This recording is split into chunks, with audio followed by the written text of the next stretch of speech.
हम राजस्थान दिवस मनाते हैं। आपको ध्यान होगा चैत्र शुक्ल प्रतिपदा 1949 को आपने देखा कि चैत्र शुक्ल प्रतिपदा को रेवती नक्षत्र इंद्र योग की शुभ घड़ी में हमारा राजस्थान अस्तित्व में आया था। 19 रियासतें 3 ठिकाने उनको मिलाकर के सरदार वल्लभ भाई पटेल जी ने हमारे इस राजस्थान की स्थापना की नींव रखी थी। और आप देखते हैं शुक्ल प्रतिपदा को रेवती नक्षत्र इंद्र योग की शुभ घड़ी में हमारा राजस्थान अस्तित्व में आया था। 19 रियासतें 3 ठिकाने उनको मिलाकर के सरदार वल्लभ भाई पटेल जी ने हमारे इस राजस्थान की स्थापना की नींव रखी थी। और आप देखते हैं वो संयोग जब नींव रखी थी उस समय था, वो ही संयोग इस बार आ रहा है। इसलिए मैं आपसे कहना चाहता हूं कि हमारे राजस्थान और राजस्थान की जो परंपरा, राजस्थान की संस्कृति, राजस्थान के लोगों का इतिहास और राजस्थान का काम करने का जो तरीका है, मैं आपसे कहना चाहता हूं हमारी जो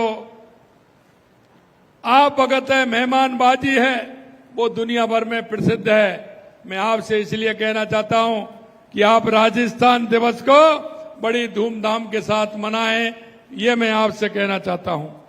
आप सभी को नववर्ष 2022 की अग्रिम शुभकामनाएं भी देता हूं और हमारे किसान भाइयों के खेतों में फसल पैदा हो और नया वर्ष उनके जीवन में खुशहाली लेकर के आए, इसकी भी मैं कामना करता हूं। आज का ये कार्यक्रम किसान भाई बहनों के सम्मान को समर्पित है, इसलिए ये मेरे दिल के बहुत करीब है। और जब मैं किसानों के बीच में जाता हूं तो मुझे बहुत बड़ी प्रसन्नता होती है। हम चाहते हैं कि हमारा किसान, क्योंकि किसान हमारे प्रदेश की, देश की रीढ़ की हड्डी होती है।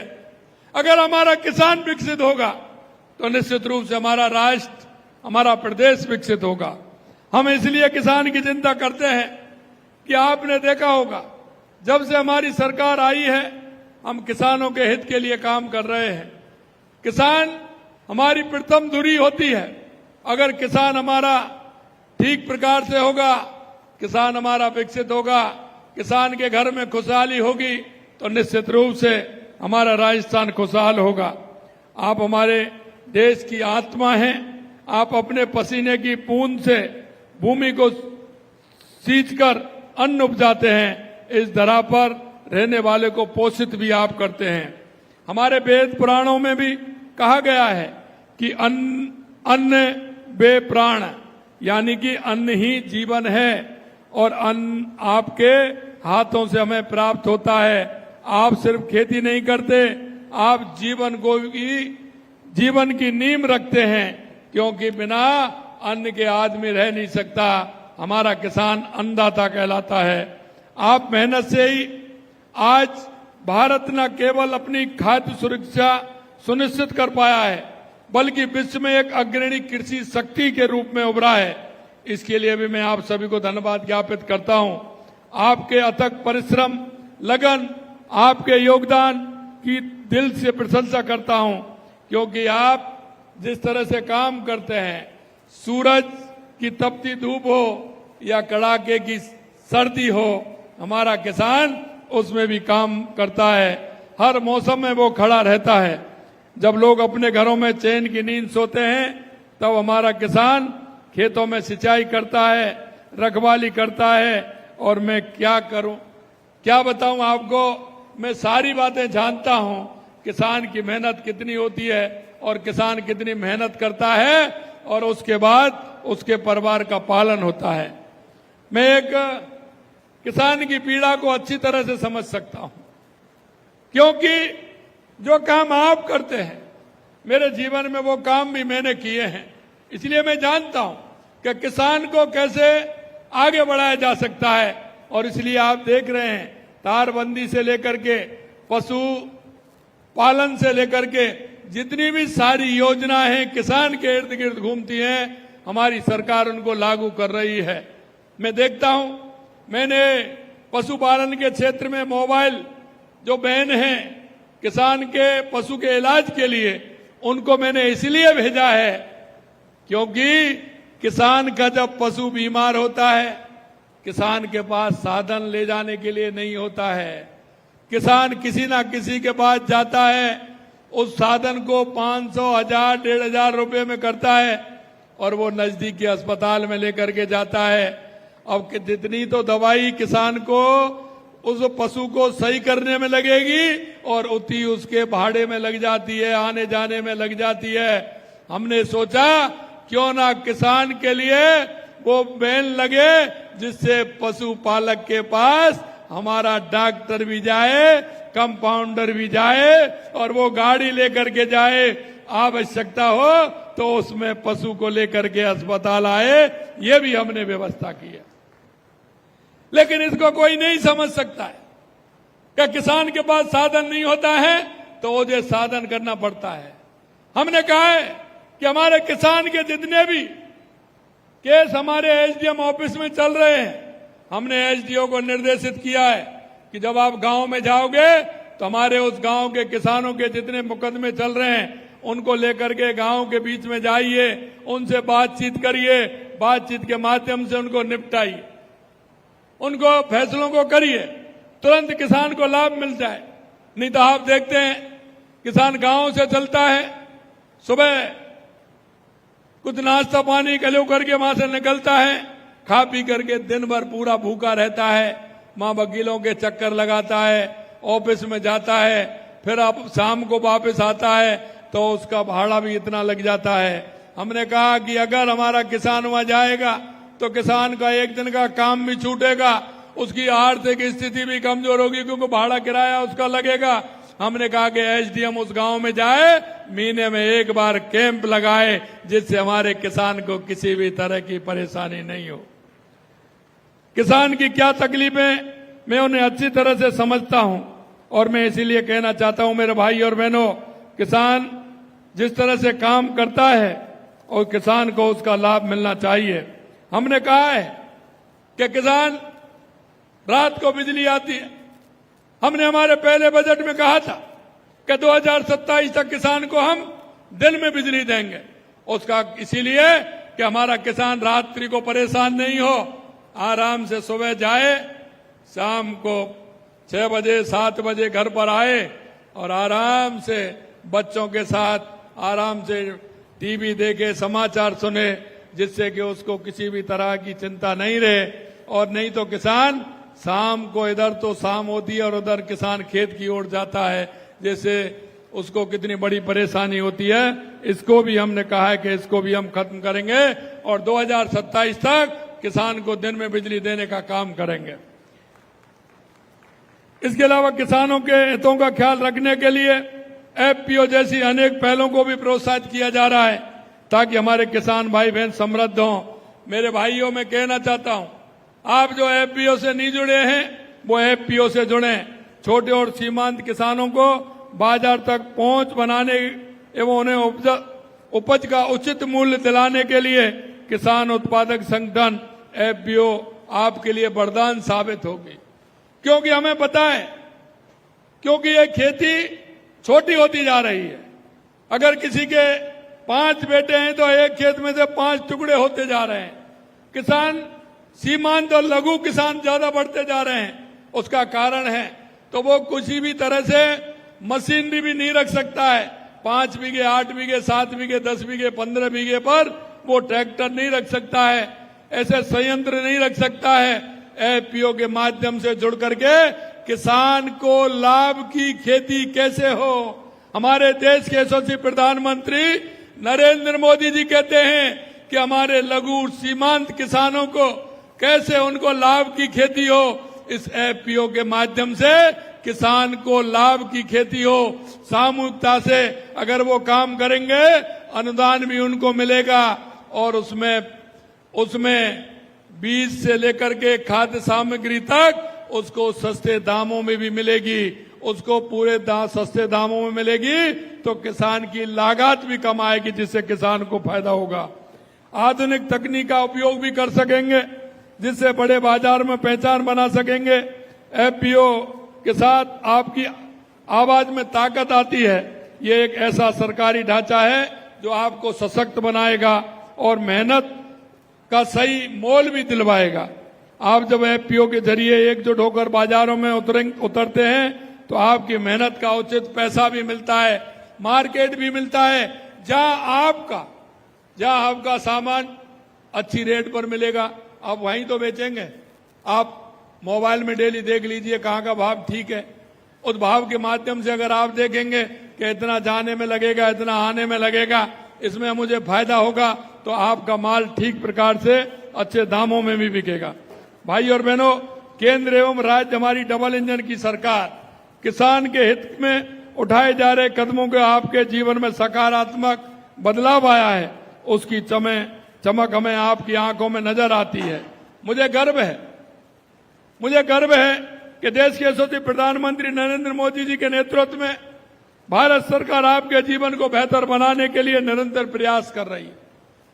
उसके साथ हमारी राज्य सरकार यानी कि डबल इंजन की सरकार किसान के लिए काम कर रही है। सरकार ने किसान उत्पादक संगठन को बढ़ावा देने के लिए माननीय प्रधानमंत्री जी द्वारा 10,000 एफपीओ गठन के लिए 2020 में यह योजना शुरू की थी। यह किसान उत्पादक संगठन छोटे और सीमांत किसानों को बढ़ावा देने का काम करेंगे। इसी तरह से हमारी राज्य सरकार ने जब एक छोटा किसान अपनी उपज का सही दाम पाता है तो उसकी संतानें कॉलेज जाती हैं। आपने देखा एक बेटी से संवाद हुआ। हम चाहते हैं कि हमारा किसान का बेटा आगे मेहनत करे, पढ़े, और मैं इसीलिए कहना चाहता हूं मेरे भाई और बहनों, आपने देखा होगा हमने किसान के बेटे के लिए हमने पुलिस में भी 10,000 वैकेंसी निकाली है, 10,000 वैकेंसी निकाली है। हमने एक कैलेंडर जारी किया है, और हमने कैलेंडर इसलिए जारी किया है, आपने देखा होगा कि कब विज्ञप्ति निकलेगी, किस दिन पेपर होने वाला है, किस दिन रिजल्ट निकलने वाला है और किस दिन नियुक्ति पत्र मिलने वाला है।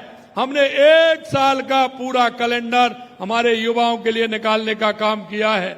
आपने देखा होगा पिछली सरकार ने 5 साल तक लगातार पेपर लीक होते रहे। मैं आपको विश्वास दिलाता हूं कि हमारे 15 महीने की सरकार में जितने भी पेपर हुए हैं, एक भी पेपर लीक नहीं हुआ है, एक भी पेपर लीक नहीं हुआ है।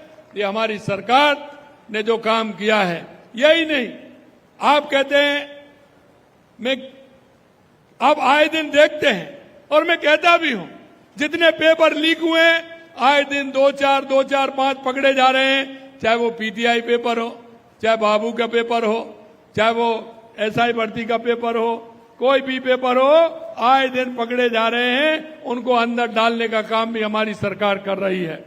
मैं आपको इतना विश्वास दिलाता हूं कि हमारा किसान, क्योंकि किसान का बेटा जिस तरह से मेहनत करता है और वो विश्वास दिलाता है, मैं आपको इतना ही विश्वास दिला सकता हूं, किसान के बेटे के मन में जो सपने हैं, जो वो परिवार के लिए सपने देखता है, देश के लिए सपने देखता है, हमारी सरकार उन युवा पीढ़ी के सपनों को पूरा करेगी।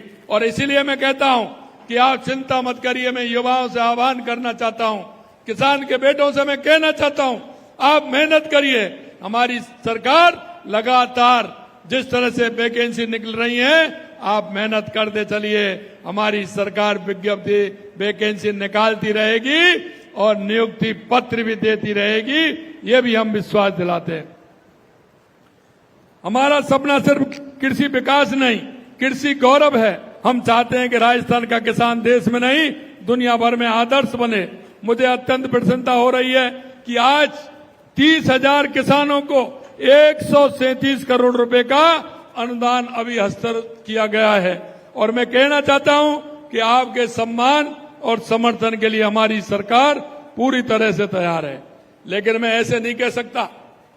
आपने देखा होगा पिछली बार युवा नेता आए थे कांग्रेस के, उन्होंने किसानों को विश्वास दिलाया था कि हम संपूर्ण कर्जा माफ कर देंगे, लेकिन वो भी नहीं किया। दूसरा मैं ये कहना चाहता हूं, उन्होंने कहा था कि आलू से सोना बनाने का काम करेंगे।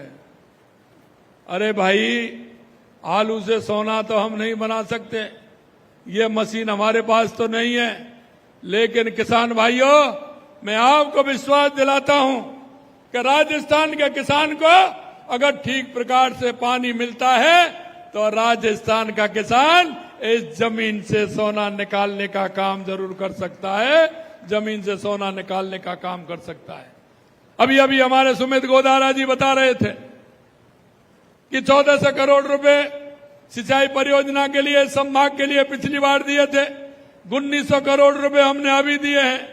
मैं आपको विश्वास दिलाता हूं, यही नहीं संपूर्ण राजस्थान के लिए, चाहे वो हमारी ईआरसीबी की योजना हो 14 जिले के लिए, शेखावाटी के लिए हमारी यमुना समझौता हो जिस पर हमारी डीपीआर बनना प्रारंभ हो गया है, चाहे हमारा देवास स्कीम से उदयपुर संभाग का भीलवाड़ा चित्तौड़ के लिए पानी देने का हो, या हमारा बागड़ से माही डैम से हमारे जोड़ते हुए पाली जालौर सिरोही को पानी देने का हो। मैं इतना जरूर कह सकता हूं कि राजस्थान के सभी जिलों में अगर पानी जाएगा तो पीने का पानी तो मिलेगा, लेकिन किसान के लिए सिंचाई का पानी मिलेगा, जिससे हमारा किसान समृद्ध हो सकता है, किसान अपनी ठीक प्रकार से खेती कर सकता है। हमने सभी जगह, आपने देखा, लगातार हमने काम किया। मैं हमेशा कहता हूं कि कांग्रेस के लोग झूठ के अलावा कुछ नहीं करते, हमेशा झूठ और लूट की कहानी करते हैं, जाति पात में बांटने का काम करते हैं। अभी आप देख रहे हैं किस तरह की वो टिप्पणी करते हैं। अभी मैं कहना चाह रहा हूं, हमारे पूर्व मुख्यमंत्री जी विधानसभा में तो एक भी दिन आए नहीं, लेकिन मैं कह सकता हूं कि आए दिन ट्विटर पर चलते हैं, वो सुर्खियों में रहना चाहते हैं और वो बात कहते हैं। मैं जरा उनसे कहना चाहता हूं कि आप ट्विटर पर करते हैं, उससे पहले अपने ट्वीट तो देख लीजिए। जब आपकी 5 साल की सरकार थी, उन कामों को देख लीजिए कि राजस्थान की जनता के लिए आपने क्या किया था। ये ट्विटर से काम नहीं चलता है। राजस्थान की जनता के बीच में जाना होता है, उनके दुख और दर्द को समझना पड़ता है, और जो दुख और दर्द उनका होता है उसे सरकार होते हुए उसको निपटाने का करने का, पूरी तरह से उनके काम को पूर्ण करने का काम सरकार का होता है। हमने हर क्षेत्र में काम किया है, चाहे हमारा बिजली के क्षेत्र में काम हो, हमने लगातार हमारे एमओयू हो रहे हैं और हमने कहा है किसान से कि 2027 तक हम बिजली किसान को भी देंगे, उद्योग को भी देंगे और उपभोक्ता को भी बिजली देंगे और सस्ती बिजली भी देंगे। उन्होंने 100 यूनिट कहा, हम सौर ऊर्जा से जोड़ करके 150 यूनिट देने का काम करेंगे, ये भी हमने कहा है। पानी के बारे में मैंने आपको बताया, रोजगार के बारे में मैंने युवाओं को भरोसा दिलाया, लगातार विज्ञप्ति निकल रही है। यही नहीं, आपने देखा होगा राजिंग राजस्थान के तहत राजस्थान के अंदर 35 लाख करोड़ रुपए के एमओयू हुए थे, लेकिन आपने देखा पहली तिमाही के अंदर आने वाली राजस्थान दिवस 30 मार्च को हम 3 लाख करोड़ रुपए के लगभग काम को धरातल पर ले आएंगे। ये हमारी सरकार है जो समयबद्ध तरीके से आपको करके बता रही है। मेरे किसान भाइयों, मैं आपसे यही कहना चाहता हूं, आपसे हमने वायदा किया था किसान सम्मान निधि बढ़ाएंगे, 6,000 से 8,000 किया और अभी 8,000 से 9,000 करने का काम हमारी सरकार ने किया है। जल्दी आपके यहां हमारे 9,000 रुपए किसान सम्मान निधि के भी आपको आने वाले हैं। पर्यावरण और स्वास्थ्य के लिए जैविक खेती आज की जरूरत है, उसे बढ़ावा देने के लिए मैंने जैसा कहा बैलों की खेती करने के लिए काम हमने किया है, क्योंकि हमारे ऐसे किसान हैं जो आज बैल रखते हैं, बैलों से खेती करते हैं, उनको भी प्रोत्साहित करने का काम हमारी सरकार ने किया है।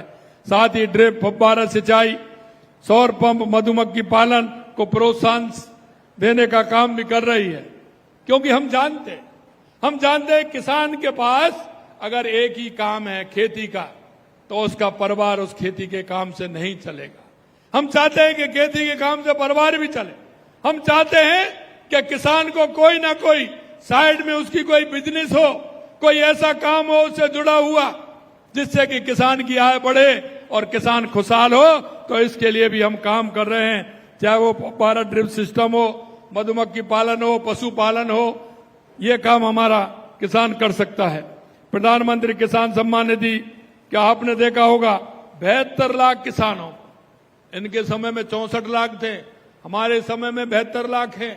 ये भी नोट कर लीजिए, क्योंकि हमने जब इनसे कहा था कि देश के यशस्वी प्रधानमंत्री नरेंद्र मोदी जी सम्मान निधि दे रहे हैं, तो हमने कहा कि जो किसान ऐसे हैं जिनके पिता जा चुके हैं, उनका नामांतरण नहीं खुला है, पोत हो चुके हैं, इस सरकार ने वहां वो सूची भी नहीं भेजी थी। 64 लाख किसान से 72 लाख किसान करने का काम हमारी सरकार ने किया है, जिससे उन किसान के बेटों को भी किसान सम्मान निधि मिले। और ये किसान सम्मान निधि 1400 करोड़ रुपए की राशि हस्तांतरित की गई है। करीब 47 लाख किसानों को लगभग 29,000 करोड़ रुपए अल्पकालीन ब्याज मुक्त फसली ऋण बीमा वितरण किया गया है। प्रधानमंत्री फसल बीमा योजना के तहत 3,000 करोड़ रुपए से अधिक बीमा क्लेम वितरित किए गए हैं। राम सेतु, जैसा मैंने बताया, पानी सिंचाई की राम सेतु ERCP परियोजना हमारी चल रही है। इसी परियोजना के जो लाभ हमारे जिलों को 17 जिलों को लाभ मिलेगा। इस योजना के 12,000 करोड़ रुपए से अधिक कार्य क्रियान्वित प्रारंभ कर दिया गया है। यमुना समझौते का मैंने बताया।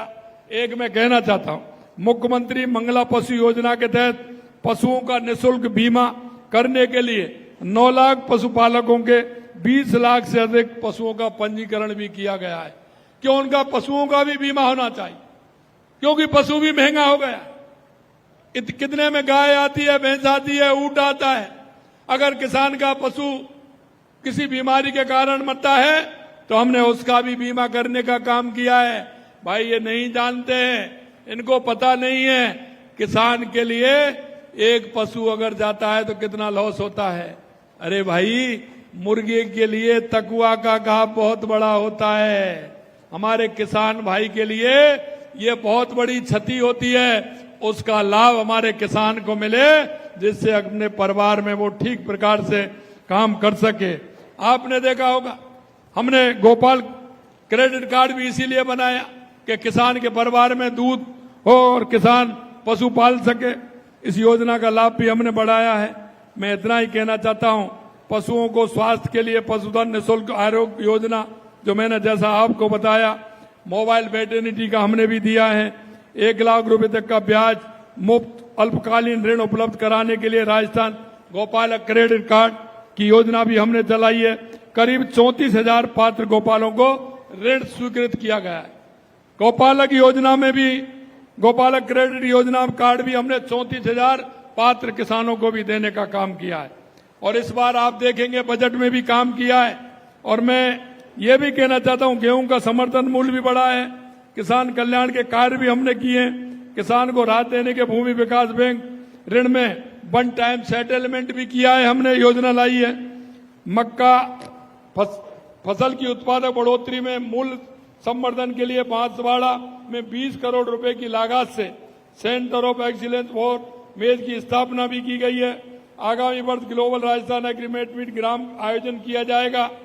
और ऐसे कई क्षेत्र हैं जहां मंडी की मांग की थी उन्होंने, उन क्षेत्रों में मंडी भी खोलने का काम हमने किया है। यही नहीं मेरे भाई और बहनों, आपने देखा होगा मूंगफली की हमने पहले कहा था 25 क्विंटल खरीदेंगे, लेकिन बाद में हमने आपकी मांग पर 40 क्विंटल करने का भी काम हमने किया था। और आपने कहा था, क्योंकि लास्ट उसकी 15 फरवरी थी, लेकिन आपकी मांग आ रही थी कि इसको और बढ़ाया जाए, तो उसको भी हमने 10 मार्च तक करने का हमने काम किया, जिससे हमारे किसानों को उसका फायदा मिले। मेरे प्यारे किसान भाइयों और बहनों, मैं आपसे इतना ही कहना चाहता हूं, राज्य सरकार की योजना का लाभ उठाकर FPO में शामिल होकर आप न केवल खुद को सशक्त बनाएं, बल्कि देश और प्रदेश के विकास में अपना योगदान दें। अंत में एक बार मैं सभी का आभार व्यक्त करता हूं और आने वाले नव वर्ष की आपको शुभकामनाएं देता हूं। राजस्थान दिवस की शुभकामनाएं देता हूं। 30 मार्च के दिन जो योग है वो वही योग है जो राजस्थान दिवस के अवसर पर सरदार वल्लभ भाई पटेल ने इस राजस्थान दिवस को प्रारंभ किया था। राजस्थान को स्थापना दिवस था। मैं आपसे इसलिए कहना चाहता हूं, उस दिन आप अपने घरों में दीपक जलाएं, लाइट लगाएं, आराम से आरती करें, इस तरह के आयोजन करें, क्योंकि हमारा राजस्थान जैसा दुनिया में कोई प्रदेश नहीं है। हमारा विकास और विरासत दोनों साथ साथ चलने चाहिए। हमारा किसान आगे बढ़ना चाहिए और हम यही कहना चाहते हैं कि हमारा किसान आगे बढ़ेगा तो निश्चित रूप से हमारा प्रदेश आगे बढ़ेगा। इसी आशा और विश्वास के साथ आप इतनी बड़ी संख्या में, क्योंकि कार्यक्रम 3 दिन पहले ही फाइनल हुआ था, आप इतनी बड़ी संख्या में आए हैं। मैं सभी को बहुत बहुत धन्यवाद देना चाहता हूं, बहुत बहुत धन्यवाद देना चाहता हूं। जय हिंद, जय भारत, जय राजस्थान, जय किसान, जय जवान। सीएम भजनलाल शर्मा को सुन रहे थे आप, बीकानेर में किसान सम्मेलन को संबोधित कर रहे थे। बताए थे किस तरीके से किसानों की हर ख्वाहिश को तवज्जो देते हुए सरकार ने अपने फैसलों में परिवर्तन भी किए, डेट्स भी कई बार एक्सटेंड करनी पड़ी तो एक्सटेंड की गई हैं। किसानों का हर स्टेप पर, हर कदम पर ख्याल रखा है, ये आश्वासन सीएम भजनलाल शर्मा दे रहे थे और आगे बता रहे थे किस तरीके से सरकार ये योजना बना रही है किसानों के जीवन को और किस ढंग से, कैसे और से और बेहतर किया जा सकता है। और बीते साल भर के अंदर क्या कुछ सरकार ने किसानों के लाभ की सोच रखते हुए कदम उठाए हैं, इसका भी जिक्र उन्होंने अपने संबोधन में किया। किसान सम्मेलन को संबोधित कर रहे थे सीएम भजनलाल शर्मा बीकानेर में, जहां पे राजस्थान दिवस उत्सव का आज दूसरे दिन का कार्यक्रम मनाया जा रहा है। सीएम की कुछ महत्वपूर्ण बातें, उन्होंने कहा कि हमारा सपना है कि भाई जमीन से सोना निकले और ये जमीन सोना निकालने का काम जमीन से किसान कर सकते हैं। तस्वीरों में आप देखिए माताओं बहनों के चरण स्पर्श करके आशीर्वाद लेते हुए सीएम, उनके साथ और भी कुछ लोग मौजूद हैं, लेकिन बड़ी महत्वपूर्ण बातें उन्होंने आज अपने संबोधन में कहा कि किसानों के विकास के लिए हर उपाय हम धीरे धीरे कर रहे हैं। राजस्थान दिवस को धूमधाम से मनाने का आग्रह उन्होंने पूरे प्रदेशवासियों से किया है। आज का कार्यक्रम किसानों के लिए समर्पित था। प्रदेश के विकास के लिए किसानों के विकास की भी उन्होंने बातें बताई और बताया कि किसानों का विकास बेहद जरूरी है, तभी प्रदेश का भी विकास हो सकेगा। किसानों को दिन में बिजली देंगे, ये भी उन्होंने आश्वासन आज किसानों को दिया है। दिन में बिजली मिलने से किसानों को परेशानी नहीं होगी, महत्वपूर्ण बात उनके द्वारा कही गई। उचित मूल्य दिलाने के लिए एफपीओ वरदान साबित होगा, इसका भी जिक्र उन्होंने अपने संबोधन के शुरुआत में किया।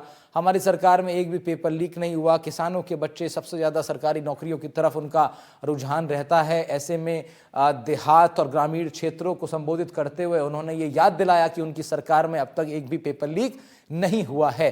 साथ ही साथ लगातार नौकरियों के अवसर किस तरीके से मौजूदा सरकार में पैदा हो रहे हैं, किस तरीके से योजनाएं और पॉलिसीज किस ढंग से काम कर रही हैं कि नए नए रोजगार के अवसर पैदा हो रहे हैं, इसको लेकर के भी उन्होंने अपने संबोधन में एक महत्वपूर्ण समय दिया, इतना हिस्सा दिया कि इसमें यह संदेश किसानों तक और देहात क्षेत्र के तमाम लोगों तक जा सके कि नए युवाओं के लिए, नए बच्चों के लिए, छात्र छात्राओं के लिए मौजूदा भारतीय जनता पार्टी की सरकार क्या कुछ कर रही है। मंच पे इस वक्त तमाम लोग की मौजूदगी और राष्ट्रगान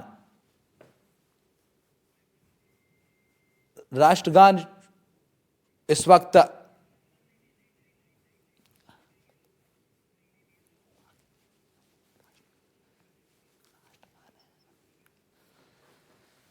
ठीक है, राष्ट्रगान के साथ इस कार्यक्रम का समापन हो रहा है। सीएम की मौजूदगी वहां पर आपने सुना। एनडीटीवी राजस्थान के स्क्रीन पर सीएम भजनलाल शर्मा को आप सुन रहे थे।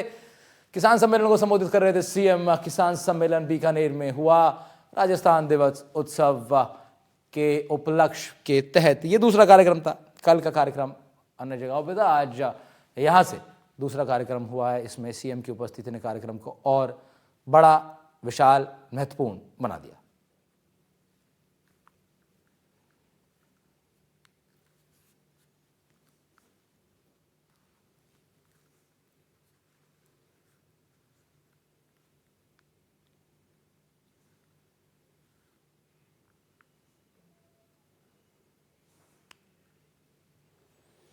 नासिर जैदी हमारे साथ हैं, ठीक इस कार्यक्रम में मौजूद है। नासिर भी जहां पे आप सीएम को अभी सुन रहे थे।